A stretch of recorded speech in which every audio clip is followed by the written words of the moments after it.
নাকি 90% বা 92% মুসলমানের দেশ। যদি 92% মুসলমানের দেশ হয়, তাহলে সেই দেশে যৌনকর্মীদের জীবনমান উন্নয়ন শীর্ষক আলোচনা সভা হয় কিভাবে এবং কার ইন্ধনে, কার নেতৃত্বে, কার ইশারায় এগুলো হচ্ছে, এটা জাতির কাছে প্রশ্ন রইল।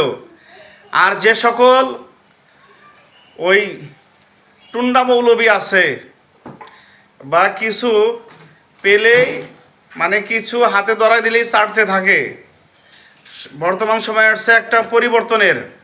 আলেমদের মাঝে ঐক্যবদ্ধ হলে এই দেশে অবশ্যই ইসলাম প্রতিষ্ঠা হবে ইনশাল্লাহ, এবং রাষ্ট্রীয় ক্ষমতা আলেমরা থাকবে।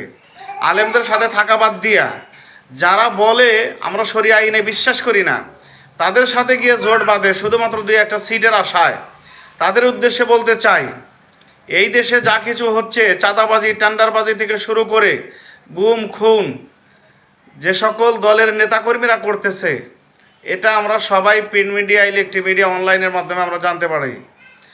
ওই সমস্ত আলেমে সু যারা আছে, আমি মনে করি এই যে যৌনকর্মীদের জীবনমান উন্নয়ন শীর্ষক যে আলোচনা সভা হয়, এখানে মনে হয় সম্ভবত ওই জুনায়েদ আল হাবিব সহ ওই কি বলে জমিয়তে ইসলাম, জমিয়তে তো ইসলাম না, ওটা হলো জমিয়তে কি বলবো চাটুকার,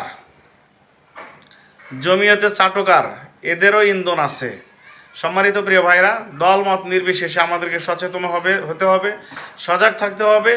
এই দেশে কোনোভাবেই সমকামিতা বা এই যে ওপেনলি যেগুলো আমরা দেখতে পাচ্ছি, এগুলো প্রতিষ্ঠিত হতে দেওয়া যাবে না। এগুলো তসলিমা নাসরিনের উত্তরসূরি, এগুলো হলো শেখ হাসিনার উত্তরসূরি।